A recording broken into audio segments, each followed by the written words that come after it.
Did you know you could sponsor Nerd and Tie? That's right, just by going to nerdandtie.com and clicking on the sponsorship form. I don't know why this is hard for me to say. I say it every episode.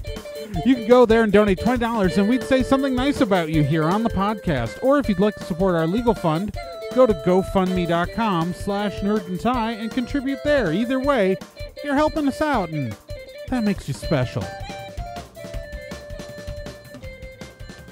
On this episode of Nerd and Tie, YouTube has been booting up small channels from their partner program. Black Widow movie is happening. Bright is getting a sequel without Max Landis. Gillian Anderson is leaving American Gods. We went to Evercon. Some mailbag and more on this episode of Nerd and Tie. Yay! I turned off my mic. I am host 1 of 3, Genjamin, and joining me today are my other two co-hosts, Nick Azumi and Trey Dorn. I am a person, and I'm here, and that is a fact. And I have a guitar. I was working on my Toshiro Mifune laugh just for that. I want you to know that. I also almost forgot to unmute myself because during the intros I started coughing, so I turned my mic off. But then I tried to talk without a microphone turned on, and that did not work so well. yeah.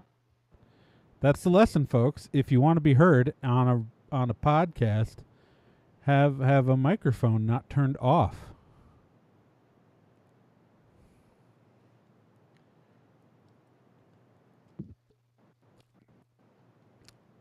And now we just sit here awkwardly silent. So, Oops. kicking off this episode. This is our first regular episode for like a month, so like we are so behind right now. Yeah, it's been a. We are professionals.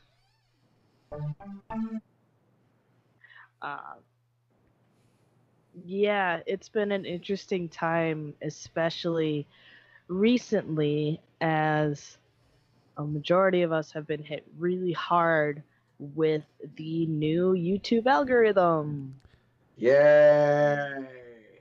For those of you watching the video version, hi all 5 of you.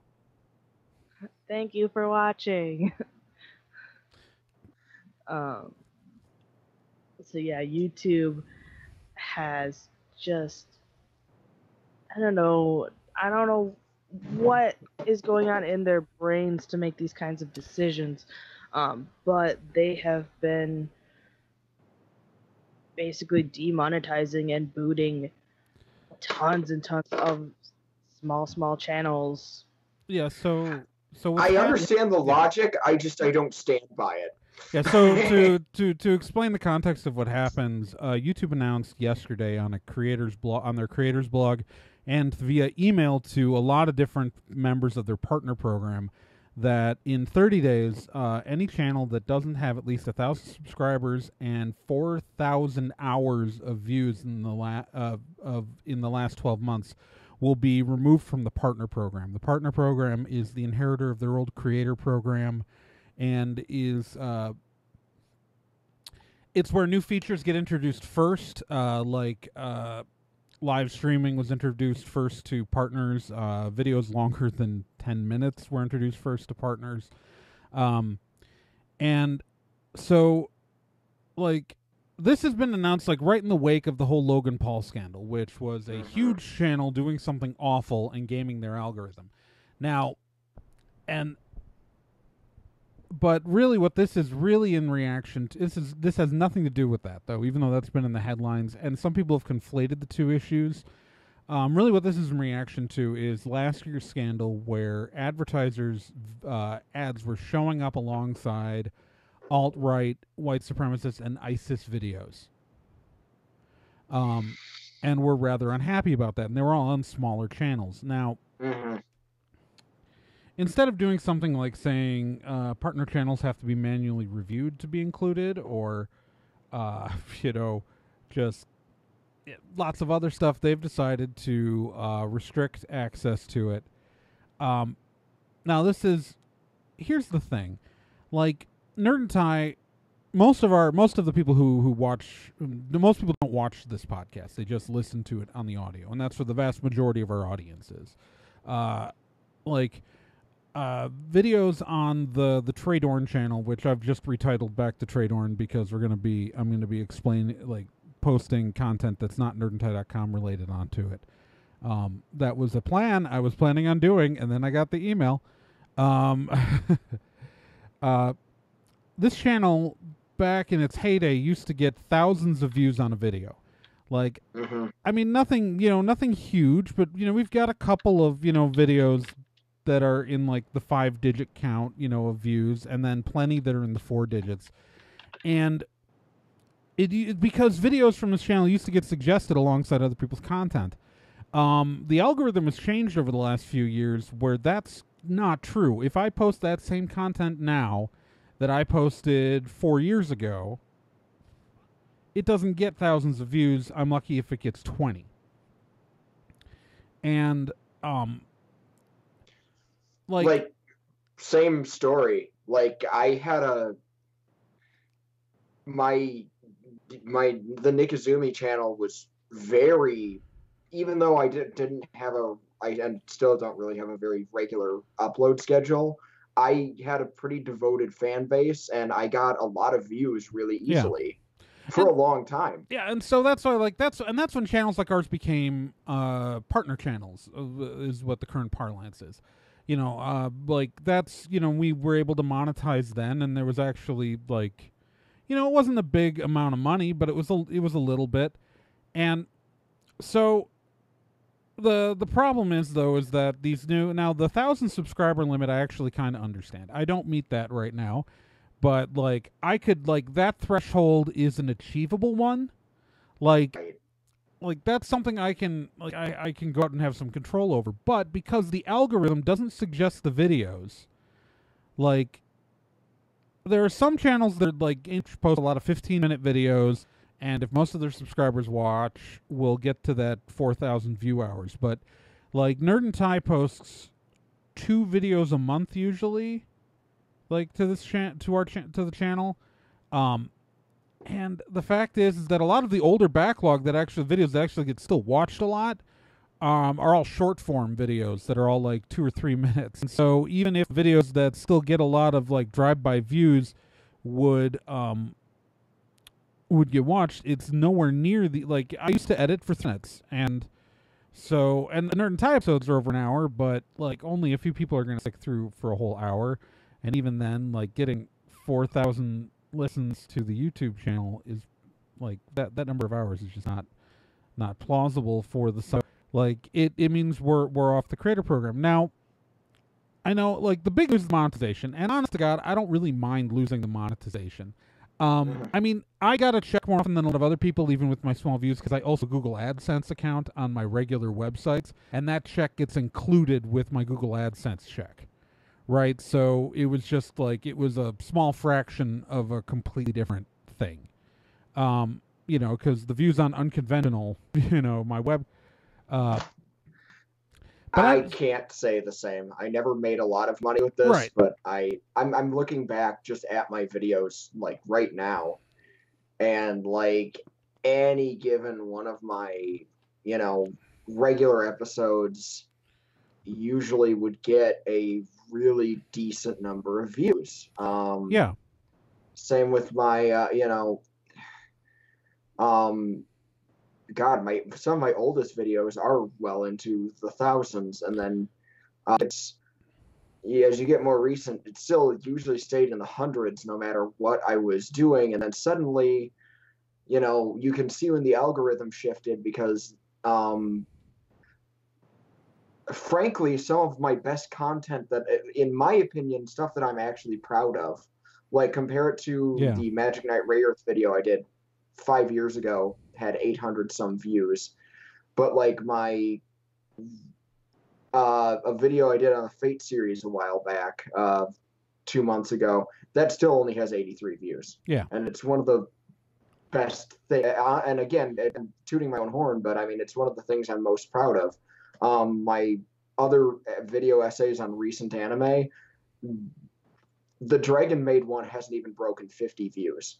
Yeah. And it's, you know, it's hard when you, like, I mean, maybe I'm not the best judge, but I feel a lot of people tell me they like my content, and it just doesn't, you know, well, the algorithm is so skewed against it that it's hard for me to get those views that they want. Right, yeah, and so it's not only that, but so there are channels that do short form content that have broken the subscriber limit that don't cross past the view hours, because what happens is that like animation channels, this is going to hit really badly, because maybe they'll only have a handful of videos at all, and they're all short form because of the amount of time and effort it takes into doing an animation video. So even if that video blows up, spoilers, animation is hard. Yeah.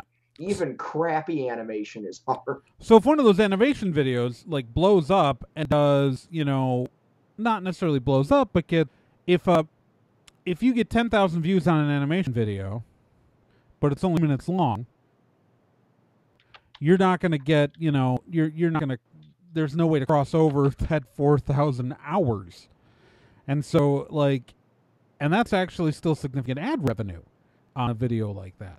So, like, that's why I'm like, this really screws over animators entirely. So here's a larger problem. Like the monetization, again, I can handle the monetization, but the fact is that partner channels get features first. And the ability to link, so end cards, nice new feature. I haven't played with them enough, and now I'm really not going to be able to get to do the one thing that we were going to do, and that is to link to an external site like a Patreon, which is how a lot of these smaller channels have stayed in business. To link to one of those Patreons, to link to an external website, you have to be a partner channel. Mm-hmm. So anyone losing their partner channel status is going to lose the ability to link their Patreons on end cards, which is really important on mobile. Like, so there's a direct effect that, like, monetization, I can get it. Like, I get that. Like, I get, you know, and losing the ad revenue is not world until, because frankly, the threshold they picked is pretty much where it starts finally being like recognizable amounts of money for the money. Mm-hmm. But the fact is that there are features that are going to be lost. Like, and the next feature that gets added isn't going to be available to these creators. Mm-hmm. You know, that's really where it's kind of like a snub in the face of a lot of people who help build the brand. And I understand that YouTube just doesn't give a crap.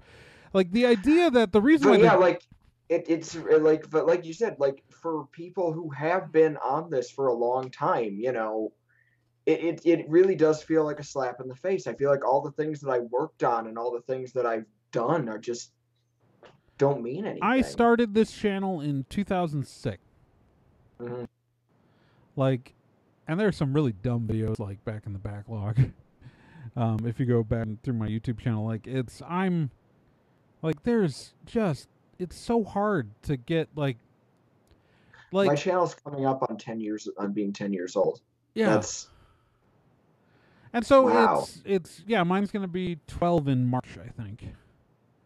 Like either March or May, somewhere in there. But it's still like, this is really frustrating. Like, there are bigger problems on this platform, and again, I think the subscriber threshold is understandable, but that 4,000 hours is just not reachable for, like, there are channels with 2,000 subscribers that are talking about they're going to lose their partner status. They put out short videos and aren't going to reach that number. And so, I don't, like, that's frustrating, but it's like screaming into a void. YouTube doesn't care. This is really kind of indicative of where YouTube wants to go. YouTube wants to go to big names only, the accounts with millions of subscribers, and that's where the money is for them.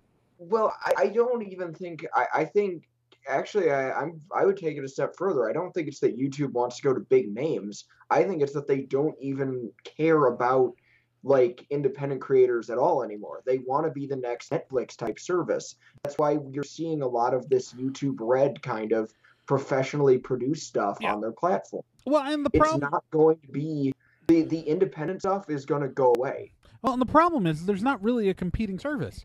It's like it's not like I could do Facebook People have talked to me about suggesting Twitch, but that's still like you've got to stream on a schedule a certain number of times a week. We do a show every 2 weeks. Like, I don't, and also frankly, we don't fit to their core content. And I think a lot of the smaller channels are going to go over to Twitch because of the lower threshold required for their partner status there. But like for shows like ours that like this really doesn't fit on for the Twitch market, it means it like 10 years ago. Here's a frustrating thing. 10 years ago, I built a robust following on a website called livevideo.com. I had way more subscribers over there. My videos got tons more views, and it was meant to be this YouTube competitor, and it just collapsed. And so I spent all this time becoming like, I had the most friended channel on that, literally. I believe it. And then, well, and, you know, Blip went the way of the dinosaur. Yeah. I mean, that was years ago. Rever also went the way of Dinosaur, who was kind of a similar thing to Blip before Blip did it. Like, I mean, the YouTube competitors that are out there, Vimeo really isn't worth the time, and Vimeo is a really good way for independent filmmakers to get their stuff out there. Beyond that, yeah, it's not a... Like, remember iFilm? Probably not. I remember iFilm. That was a... I know of them. I remember it existing, but my internet wasn't fast enough when that was a thing. That's far before I uploaded them to YouTube, was iFilm. And they got bought by Spike TV, and now that website's gone entirely, but for a while you could stream my videos like the Spike TV domain, and it was just weird. Like, yeah, I mean, what do you... What do you do at this point? Like, that's the whole thing, uploading videos to YouTube. And I'm just going to pray that I can find some way through the algorithm. It's like, well, can't do. I mean, and you know, every now and then people, websites pop up that try to be, you know... Yeah. Well, the problem is... It's not a thing, but it never really works. I'm sorry, it doesn't. Well, the hosting's expensive. That's really what it comes down to. It's a really expensive thing to do. And... like, it's... yeah, it's a high cost thing, and so like YouTube, frankly, wouldn't have survived if it wasn't owned by Google, because Google was covering its losses. Like, I mean, obviously, you know, it was founded independently, but then Google's lost a ton of money on YouTube over the years, and so it's frustrating that it's a site built off the back of creators, and like. It's frustrating for me watching things like, if you pay attention to the videos in the right suggested bar, like when you're using the site on a web browser. Unless you're looking for something incredibly niche, like unless you're looking at like super obscure stuff, you won't see a video with like 200 views in that suggested bar. It'll always be some thousands or millions of views. Like, unless you're looking up something really, really particular that there's just not a lot of videos at all about, like, no smaller channel is ever going to get suggested in the right rail anymore like they used to. You used to get suggestions for these little channels in the right rail, and that's how I discovered a lot of early YouTube subscriptions.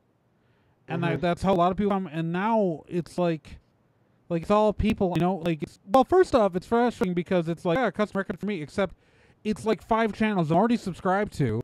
They're in my subscription page. Like, I know that video exists. I'm going to watch that later. Like, you don't need to tell me that Jacksepticeye put up a new video or LGR. You know, like, I got a tab on that. Yeah, yeah, same. Like, all those big name, like, or, you know, channels that already have a huge following.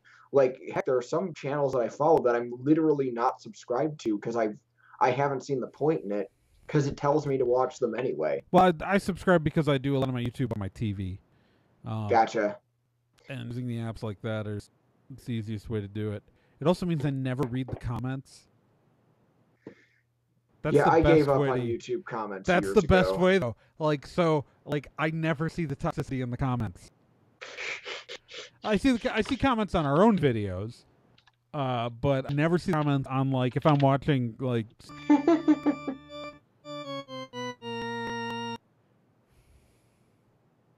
I feel like doing that.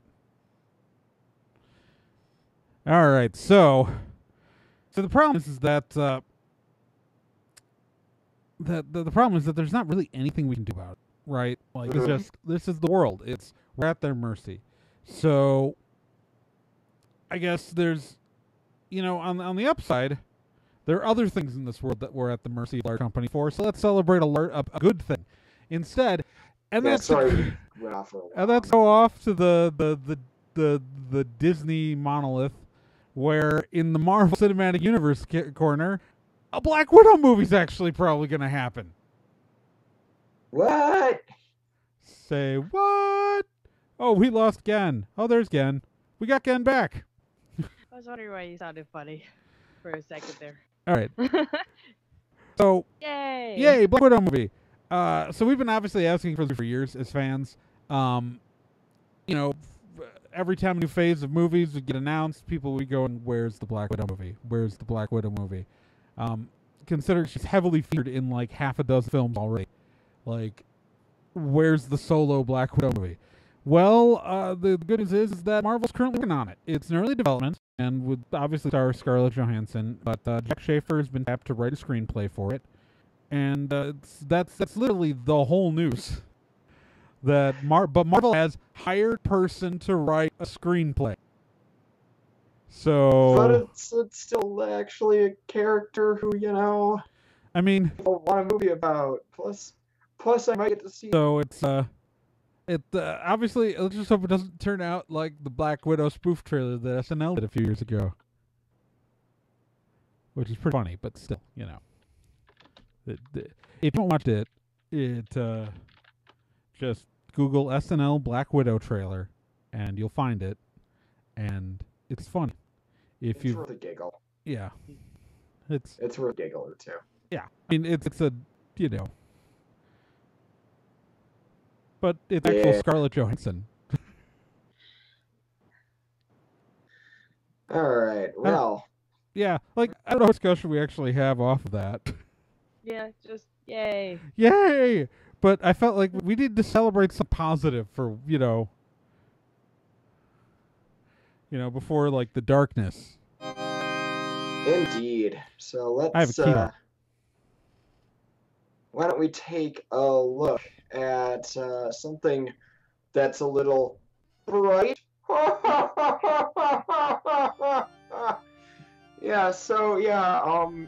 Earlier this last year, at the end of the year, Netflix released a collaboration between a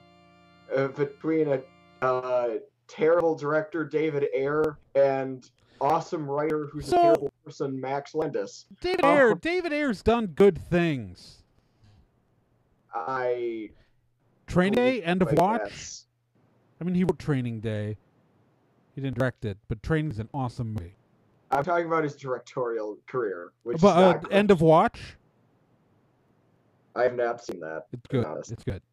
Well, so you had him and a guy who's a pretty great writer, but a god-awful human being, Max Landis, teamed up to make kind of cool concept, modern, urban fantasy with some uncomfortable racial undertones. It was Shadowrun with the numbers filed off. Yeah, we got Bright. Behold, Netflix is moving forward with making Bright 2. And actual certified terrible person Max Landis will not be involved. Nope. Instead, David Ayer's going to write it, which is either going to be awesome or awful, depending on whether or not you take the examples of Training Day or if you take the example of Suicide Squad. See, not many writer-directors have that kind of a spectrum in their own, I know, right? Like in their own body of work. The good news is that and the reason why I think that his directing was really good on this movie is that it's pretty much just shot like a cop movie, which is what he does really well. And so David Ayer only does movies where the protagonists are either cops or the military. That's literally his entire repertoire. Or supervillains co-opted by the military. And one of the protagonists is a military guy. Yeah. Yep. Well, to be fair, like the problems with Suicide Squad are structural and largely probably due to studios wanting different things from the film. I'm just pointing out a trend that is totally is right. That's Oh, an yeah. entire resume. I'm This not is- saying that it's an inherently bad thing. And yeah, if you cop drama, if you want cop drama, David Ayer is a guy to hire. If Like, I know you're on the David Ayer thing, so for me, this is, I gotta say, the end of 2017 really hurt in terms of people who I respected as comic writers turning out to be bad people. Because, like, here's the thing. I want you to understand this. Max Landis came off as a bit of a douche to me, but he wrote easily my favorite Superman book. Like, I love Superman American Alien. oh my God, no, It's one of my favorite things Superman has ever featured in. Landis also... we lost Ken again. Oh, no. All right, keep going. Landis also directed Death and Return of Superman, a YouTube video where he drunkenly describes the entirety of that event comic, and it was a work of art. I loved every second of it, and the reveal that he's a serial harasser was like one... It hurts. It really hurts. We just Like, can't have nice things. Well, apparently, I think that, yeah. At least in my case, I can't have someone write my favorite characters and have them write them well and not be a bad person. Hey, only one of Superman and the Flash's showrunners turned out to be a creep. Okay, that's fair. I'm just Oh, please, God. Ed Brubaker, don't have any skeletons in your closet, Ed, please. It's okay. I could just still like Gail Simone and not worry about it. Fair. She's doing a new Domino comic over at Marvel. Yeah, I heard. I'm really excited for that. Yeah, Domino deserves a solo book. She's a great character. Yeah. So that's well. Now that we've said this, though, so Bright 2, what do you think? I do think there's a lot of potential, because despite the weird undertones, I did enjoy the core premise of it. Yeah. I think that there's a lot of fun you can have with these characters. And, you know, I hope the two mains come back. Yeah, no, they will. There's everyone, literally, they are signed on.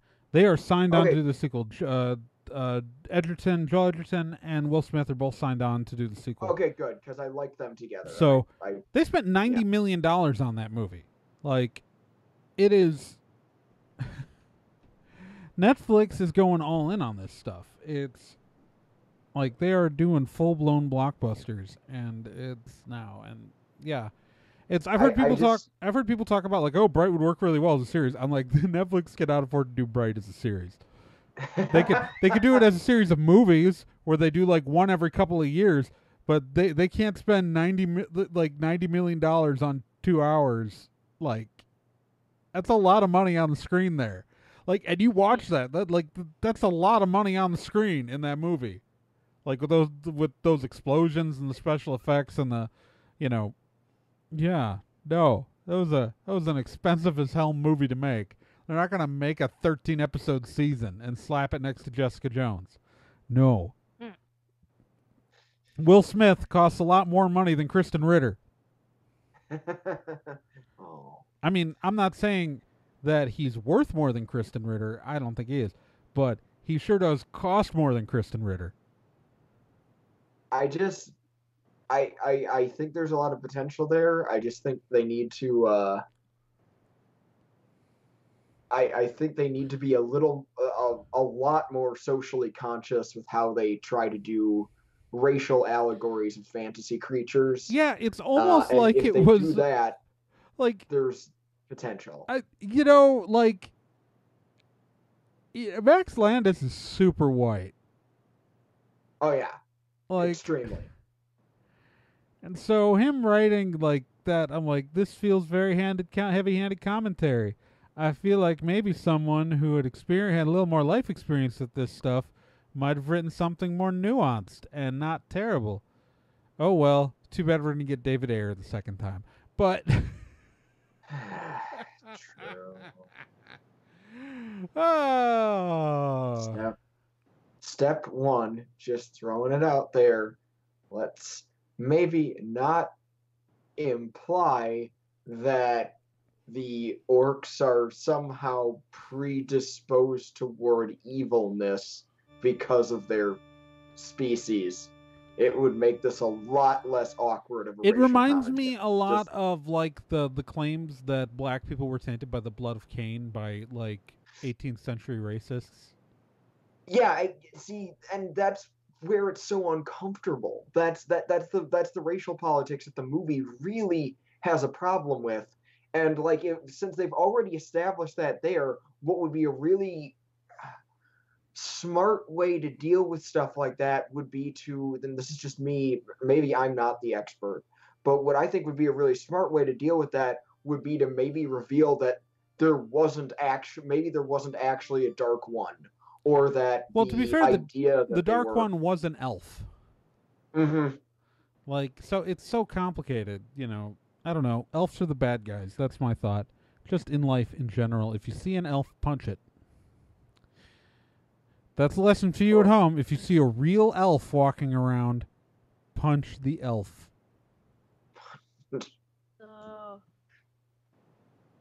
Yep. I have a different opinion on elves as I hold up my copy of the Silmarillion to the camera. Well, I'm just saying it took them long enough to get there in every battle.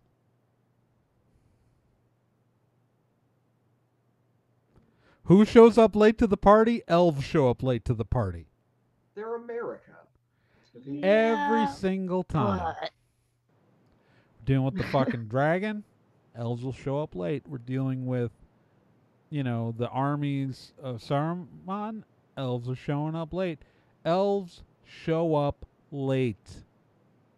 Unless they have no one else to like show up late too. Unless it's just them versus Morgoth. Yeah, that means that they look out for themselves. Elves don't give a fuck about. Oh, sorry, I won't monetize this anyways. I'll lose the ability within a month. What do I care? I can drop F-bombs. Elves don't give a fuck.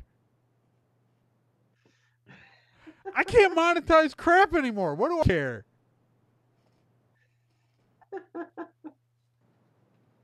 Oh, boy. Apple doesn't listen to these things for the explicit warning. So as long as I don't do it too much, no one report us. Oh, great. But yeah, that punch elves. Just some square in the face. Nikazumi and the Nikazumi channel do not endorse elf violence. Hopefully, all of the elf rights groups will now subscribe to my channel to get me closer to the numbers I need. Yes. I'm on the anti-elf side. Like, this is an alt-orc channel, and I'm saying elves are dicks. Punch an elf. I'm just saying. Elves are like Vulcans, only without the excuse of logic.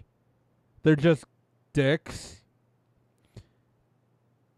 The elves are like the rich kid in school who had a giant lunch, and then instead of being willing to trade some of the good stuff for it or like do anything, just only eats like half of it and throws the rest out. What were you gonna say, Ken? Oh, did you know that Tolkien never specified that elves have pointed ears? Well, my entire world just turned upside down. Yeah. In none of his writings does he ever talk about them having pointy ears. Neat. I don't care about their ears. I care about their stupid, smug faces. If we don't change the topic soon, I'm just going to stare off into nowhere and in sadness. Right? And silence. I'm just going to ignore you guys and keep reading my book. I think I'm dead inside. Oh, God. Oh, I'm at the room. Punch an elf. Punch an elf. There's Break 2's happening. That's elf. Help yourself instead. And punch an elf. Some gods. What kind of gods? All right, so speaking of higher powers and departing showrunners and all that fun stuff, we all know that Brian Fuller and Michael Green left American Gods. So it seems like they weren't the only ones heading out the door, as Gillian Anderson, in her press tour for the X-Files, has stated that she will not be returning in American Gods Season 2 as media. Now, American Gods... Medea? What? Medea? No, media. She's the new guy. Have you read American Gods? No, I haven't. I've read the first chapter. I misplaced the copy someone lent to me. Isn't your wife like a huge fan of that book? No.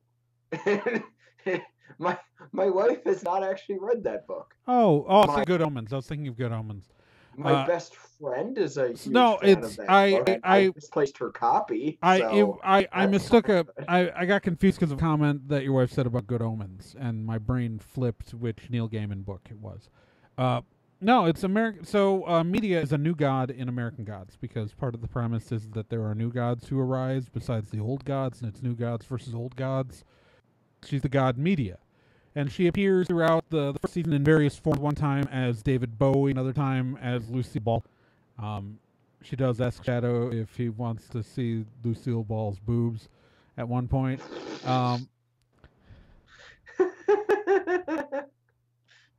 But, yeah, no, it's so... with Fuller and Green gone, she has decided that she's not going to come back. And that she's departing a lot of stuff. Like, she's actually said that she's not going to come back for another season of the X-Files. Which, since Chris Carter has said he won't do the X-Files, the current airing season's last one, until she changes her mind. But she is... And finally, an end comes to this multi-year long nightmare. I mean, what? God, like, I haven't watched the new episodes this season. I keep forgetting that they're airing. The first revival season of X-Files, I liked. Like, most of the episodes were either mediocre, or just kind of okay. There's one that was really offensive, and then there was the most amazing episode of the X-Files ever made. And that's Mulder and Scully Meet the Were-Monster. Just only watch that episode. Don't watch the rest of the season. Yeah, I heard it was. But it's Rhys Darby as the Were-Monster. Oh, that's yeah, delightful. Yeah, no, it's amazing. Yeah. So no, that's what I'm saying. Mulder and Scully Meet the Were-Monster is totally worth your time, and you need to watch it. Okay. It's an amazing commentary on the X-Files as a whole in many ways. But Gillian Anderson is going to, and Kristen Chenoweth has said she's not sure if she's going to be back. Like, it's with the exit of Fuller and Green from the show, things are not looking good for Starz' series, and so that's really kind of making me nervous about this next season, because the first season was amazing.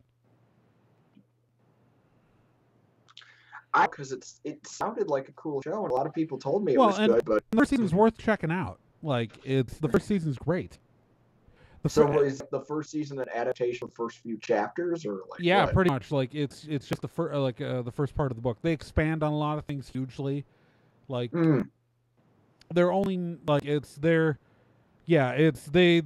really like there's a scene that's a page that takes up like 8 minutes in an episode. Wow.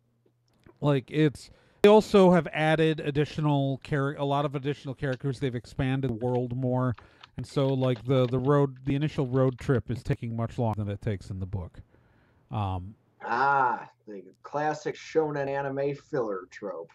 Well, no, but it's it's in a good way. There's a lot of stuff that like wasn't. To be fair, Max Knight Rayer. Well, because it's not really filler. It's just that you spend more time on certain plot points that make them feel a little bit more important.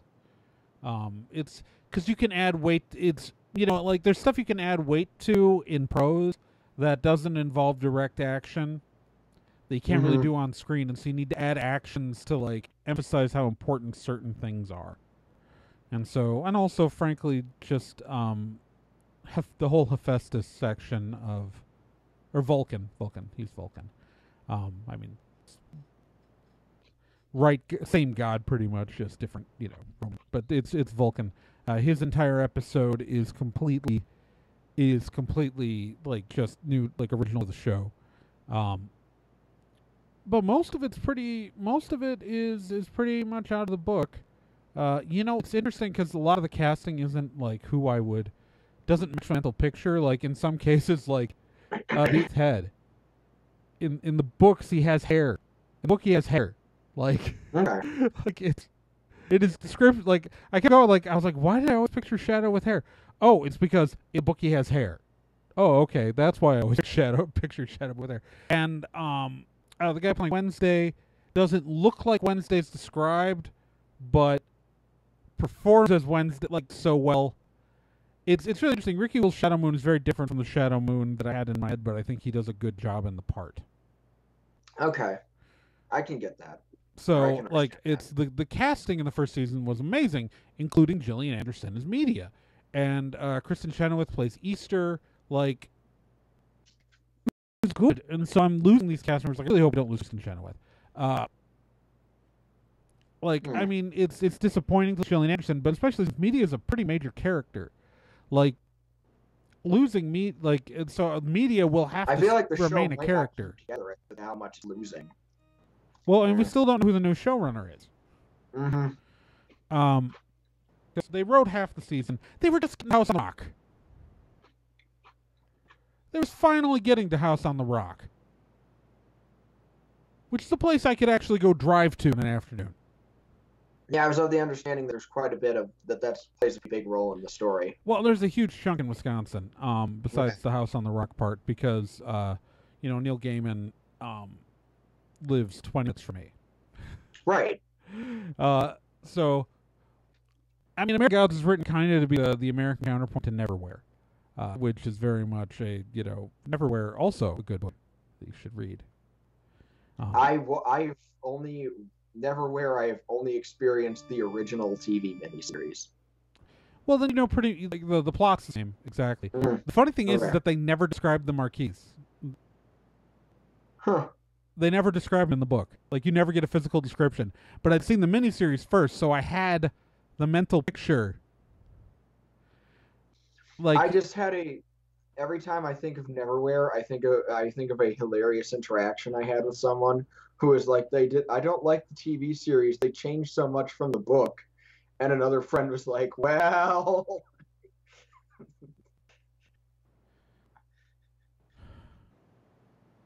That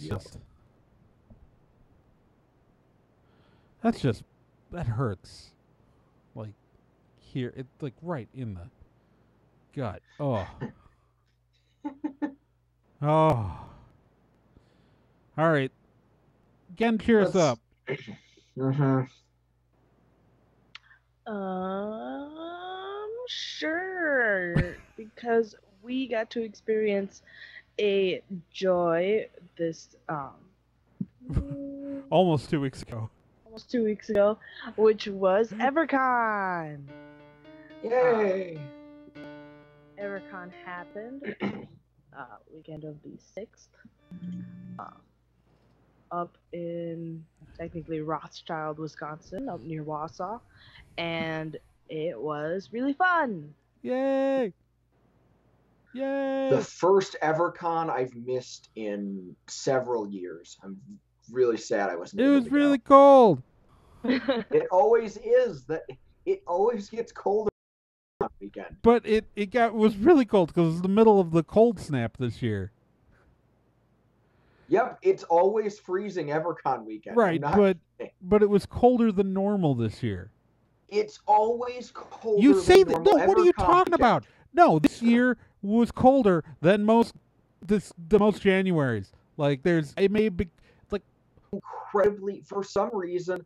It's always when the temperature drops ridiculously, no matter what weekend it falls on. Every time, without exception, it's weird.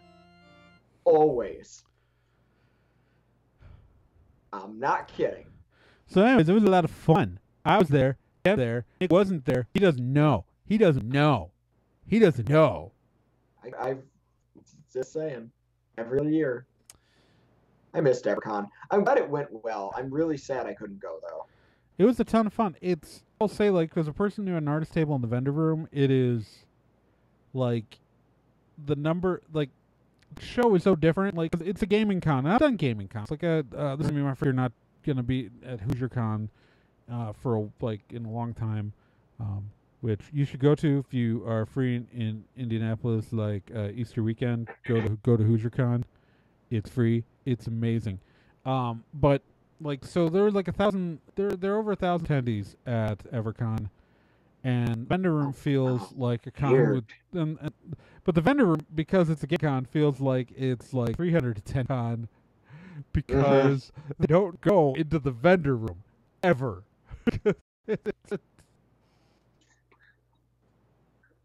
that's not what it's a gaming con. Because it's all those people who at most cons hide in the gaming room all con and don't do anything else. It's a con for those people. Yeah, where the main attraction is the enormous gaming room. Yeah. It is huge. Yeah, I'm middle school. Yeah. So I'm very used to when it was at the middle school. And because, it was... The vendor hall was part of the food court, so some people were going to go into because they didn't allow outside food in the school. We got a lot of traffic. So when I was in the vendor hall last year, I was actually kind of worried. I'm like, oh no, did moving hurt their attendance? And then I went to another room and I'm like, oh. No, because the outer room where the gaming tables are is fine. That's where the food is served. And the bratwursts were actually really good. A decent like now the current venue serves booze. Yeah, that weirded me out last year too. But I mean, it's because the convention center is. It's an interesting convention center because it's just pretty much in a strip mall. Yeah. And like it's a weird place. I didn't stay in the Connected Hotel. I stayed at the Motel 6. Which, by the way, that's minimalist hotel. That is a weird Motel 6. Oh my god, I just knocked my Coke on the ground. Great. Because it's weird. It's one of the Motel 6 is just like, first off, it's like, I'd say late modern, postmodern era. Like, it's a very mid 20th century style, but with fake hardwood floors, minimalist furniture. Like, there's a vinyl bench kind of built into the wall with like very, it's like a very mid 20th century beach aesthetic. Like, I don't know how to explain it any other than that. Like it, there is no movable furniture in the room. And I will tell you, like that. So there's no carpet. It's a faux hardwood floor. This place is still under construction. I'm gonna, like, I don't know, like, homeowners. I don't know how well that's gonna be visible. Nick again can't see what I'm holding up, but it's just like it's. And the good news, like, the funny thing is, though, is where they spent the money. Like, it's clearly like they didn't do any updating to the plumbing, or like the tubs of the toilets are still old as hell. Like, so it's still like a toilet seat that has, warped slightly from the number of cleaning products slapped on it every time. And let me tell you, a first floor room with no carpet in negative 30 degrees. It's not fun on your feet when you get up in the middle of the night to go to the bathroom. Oh, jeez. Yeah. Oh, jeez. But it was cheap, and across the parking lot from the con. So, like, it's next time maybe I'm gonna try the Econo Lodge next door.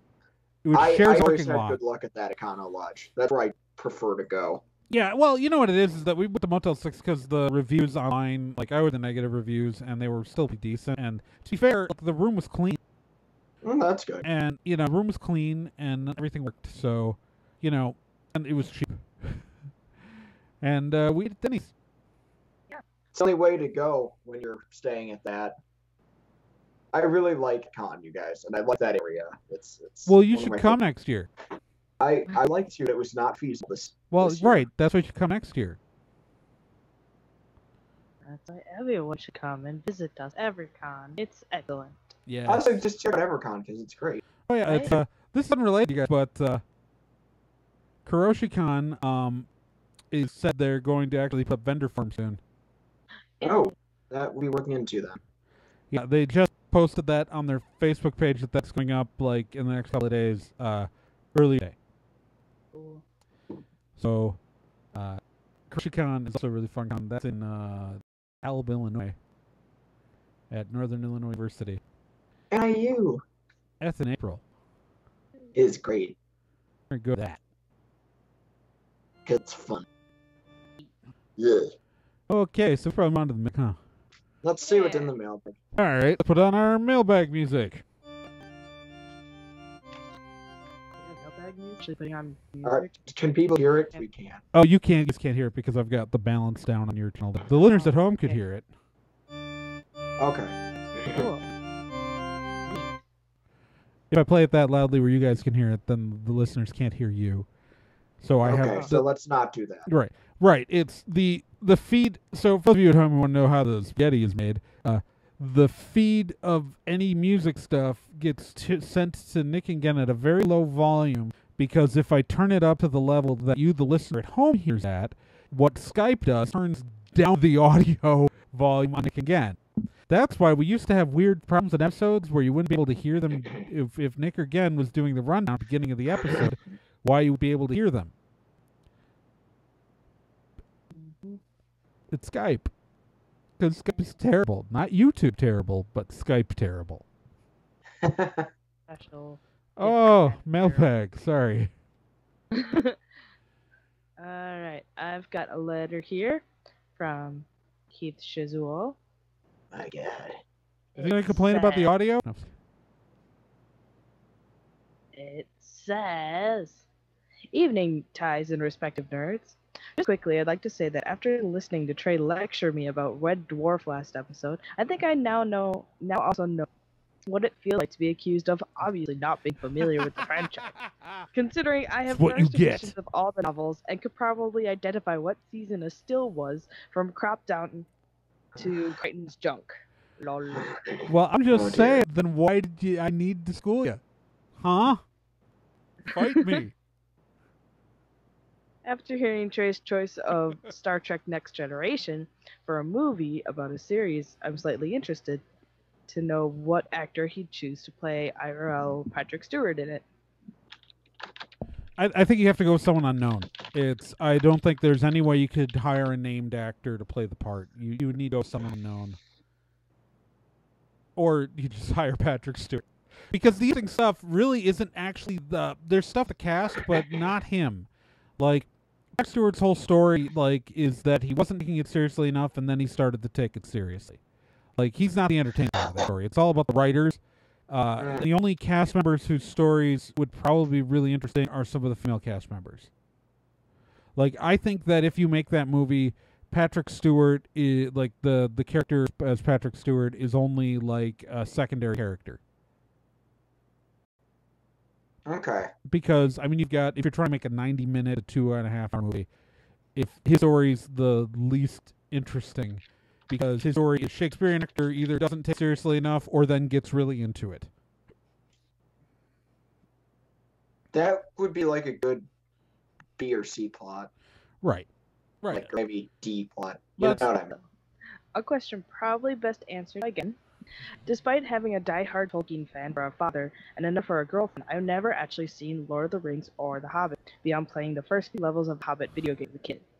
I have, however, recently come into possession of the 3 main series LOTR games for PS2, and I was wondering if, admittedly silly as it may be, if I could just play these and get a similar experience, for lack of a better way to word it. It would be about the only way to experience a story that's longer than the extended editions, or so I have heard. I thought the longest way to experience the story was the audiobook. Which is my preferred way of getting someone into the story. But I've actually never played any of the video games. I know the later the MMORPGs and the later ones kind of take snippets and run off with them. But I'm pretty sure that oh, sorry. The Shadows of Mordor and stuff like that. They just kind of I'm just here's a character. We're gonna take him and put him in this side and then create a whole bunch of stuff. Also, and he's in it, so it's technically, yeah. They just kind of do whatever. But I'm pretty sure those first three games are very dedicated to like the actual like, because I think they're based off the movies. Yeah, they're based themselves. off the And movies. the movies did a really good job telling a story, and it seems the games tell that same story with a bit more background. The thing is, though, like, at least I'm going from my experience, and granted, this is my fuzzy memories from high school and not actually owning the games. Two Towers and Return of the King are actually really good, you know, like actiony beat 'em ups for the PS2, but it's pretty squarely focused on the Aragorn, Gimli, and Legolas part of the story. There's not really much focus on the Frodo and Sam. What's going on?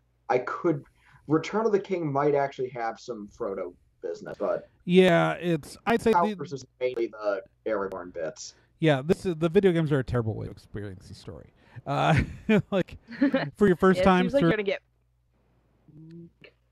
part to most of the story, but not all of it. Yeah, and I mean, really, the part of the story to me that I've always loved is the Samwise and Frodo, like their stuff, and that's what gets downplayed the most of the games, and it's because, you know, so I have a solution.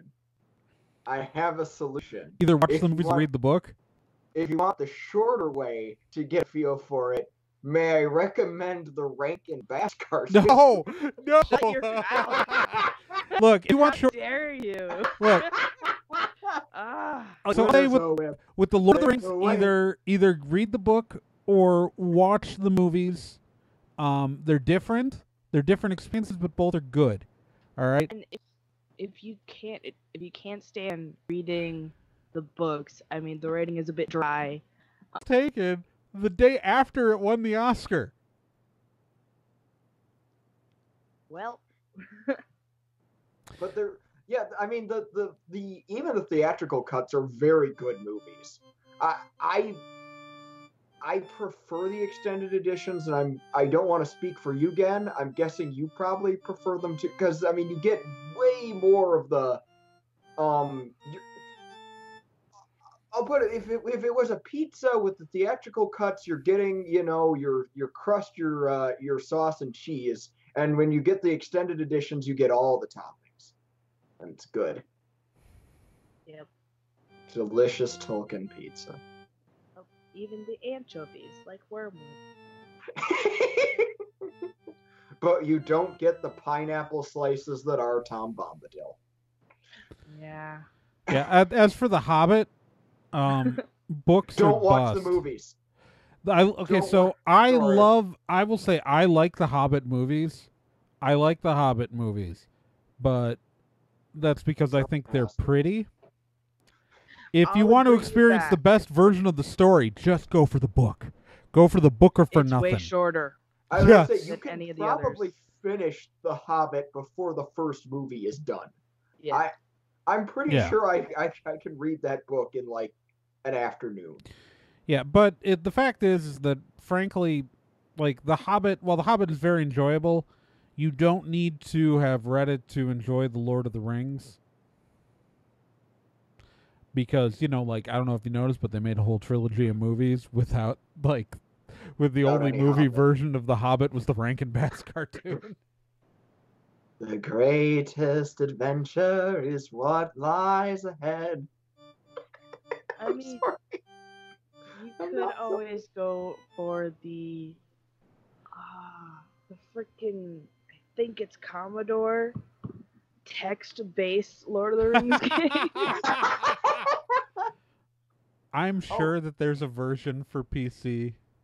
Oh, and don't forget the Ralph Bakshi rotoscoped movie that covers Fellowship through like the first half of Two Towers. And then that did so poorly at the box office that they didn't do a sequel, and then Rankin Bass came to the rescue and adapted Return of the King. And only Return of the King.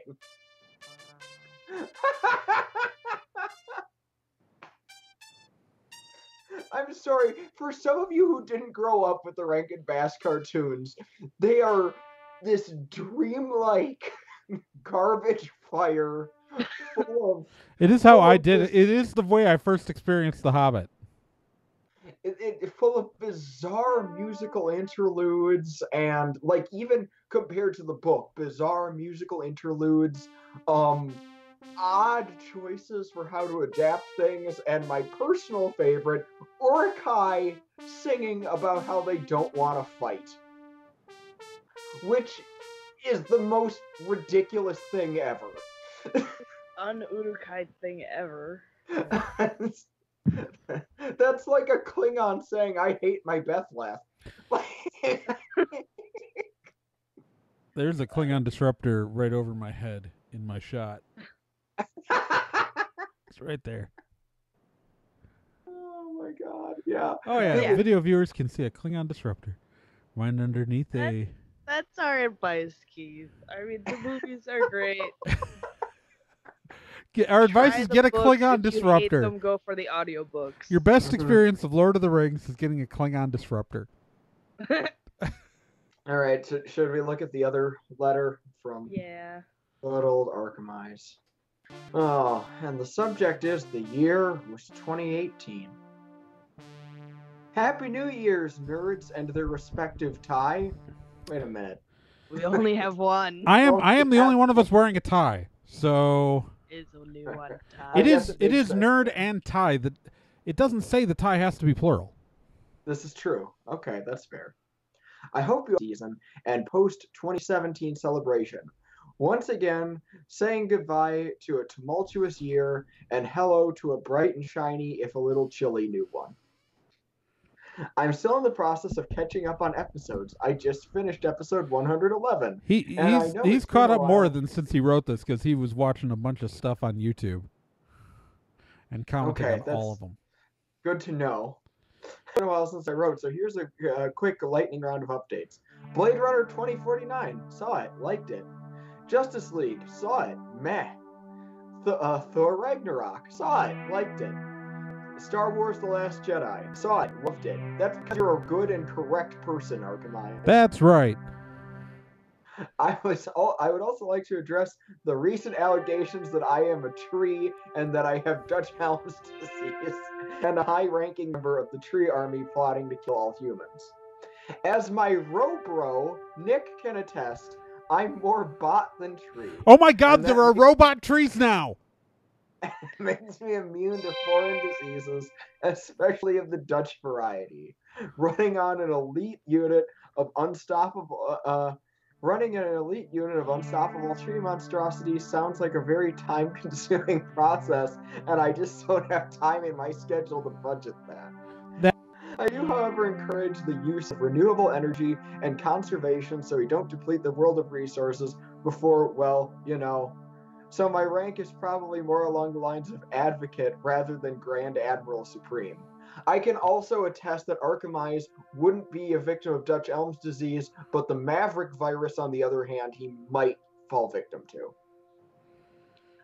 May all of your 2018s be lush and bountiful. Yours ever so truly, Archimedes.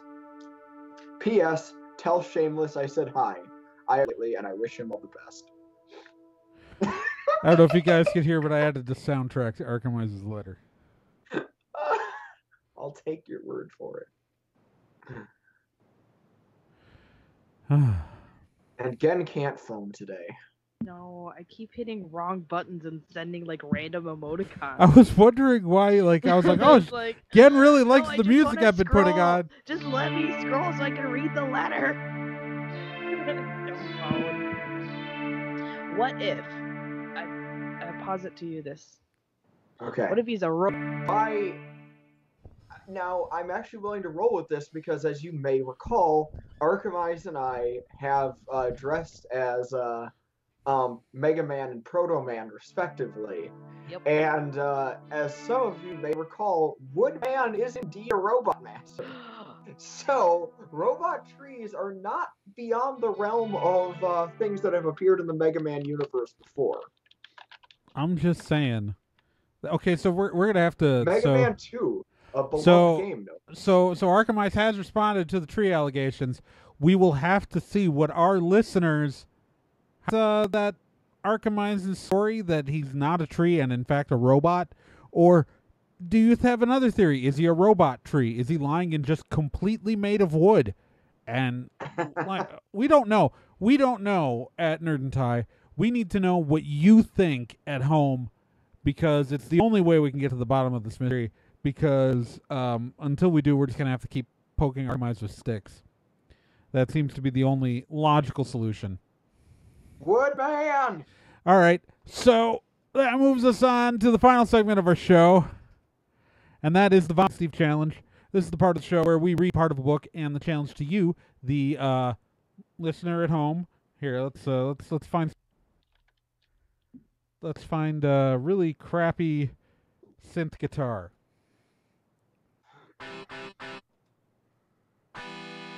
No, that's awful. All right. So, if you guess what book we read a section from during the Vomit Hat Steve Challenge, you get included in the Hall of Awesome. Benefits of the Hall of Awesome are as follows. We read your name aloud every episode.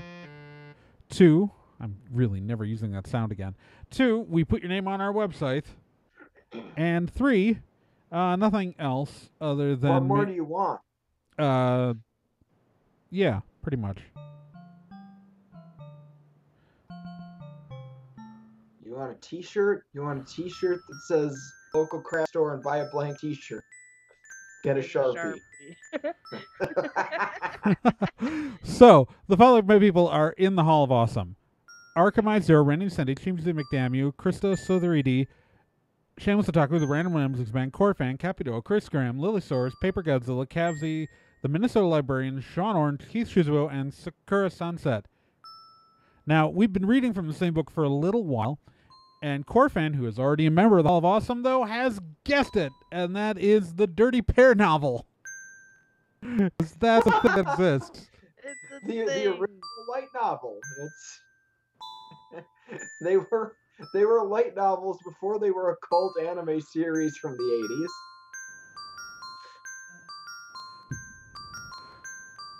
Which means we had to come up with a new book. Which means the figure faded. If you know a book that I'm, go to nerdandtie.com, click on the contact form, and tell us. Or if you have anything else you'd like to say, click on that thingy, do the thingy, whatever. Go on contact. Tell us what you want to think, what you want to say, what you want to hear.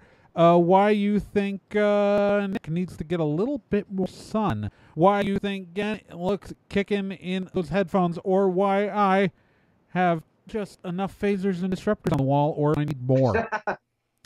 Just go to nerdandtie.com/contact and tell us. Or you can leave us a voicemail by calling area code 715. No, that's not the area code. That's my area code. The phone line's area code. They know where you live now. For our, that's literally 50% of Wisconsin. Somewhere in the north part of Wisconsin. It's area code 414-375-040. And you can leave us a voicemail. And please only leave a voicemail if you're trying to reach Nerd for us. Like if I can get the phone jack in. Oh dear.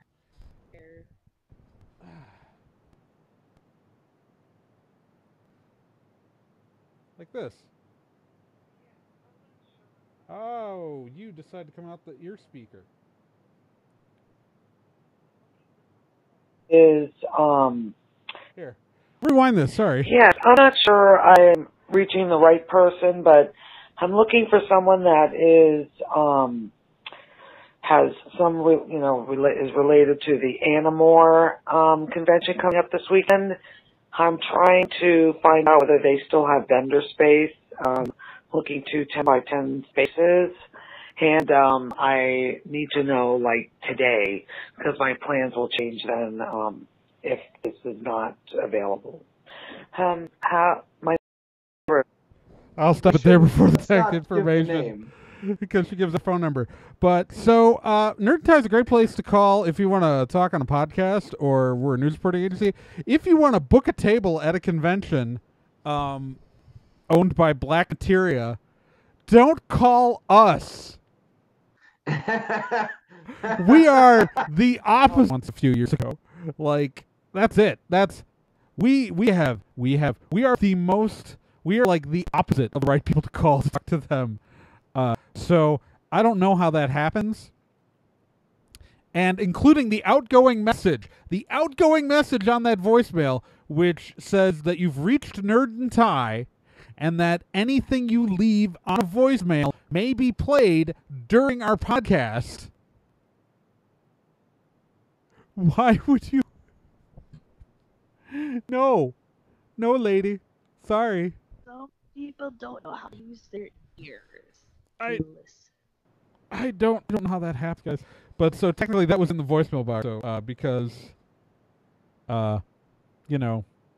Yep. There's a disclaimer on that line that says, "This is that." Mm-hmm. Like, I played that phone number and it wouldn't have violated our rules because we said on the thing. But I'm just a person who only wanted to make fun of you, not ruin your life. What a nice person. Sorry. Okay. So, we should probably wrap this show up. Yeah, let's call it a night. Oh, what an evening. Oh, you have to. Oh, that's right. I have to wrap up. Sorry, I was getting distracted. So this has been an episode of Nerd and Tie. Or has it? I am Genjamin. I'm Trey. Or you can subscribe to Nick for his video essays on YouTube at youtube.com/user/Nickazumi. Remember, you can support the show either by directly sponsoring episodes, or you can support our GoFundMe at gofundme.com/nerdandtie, or you can support us on Patreon. That's a thing where you can support me directly at patreon.com/TRAEGORN. You can support Nick directly on Patreon at patreon.com/Nickazumi. Gen is not on Patreon, but has a coffee link at coffee/Genjamin. Remember, you can subscribe to this podcast on iTunes and on Stitcher and on the Google Play Store, anywhere else that quality RSS feeds are sold. And remember to send us your stuff, and because we want to hear from you, the listeners, the dreamers, the hopers, the beers, those who exist in the realm of everything, because we love you. And those who might not have ever existed at all, but do in the past that has yet happened. Also follow us on Twitter, twitter.com/nerdandtie, on Facebook at facebook.com/nerdandtie, and at Tumblr at nerdandtie.tumblr.com. Yeah, that too. Sketches, Nick. Keep on spocking in the free world.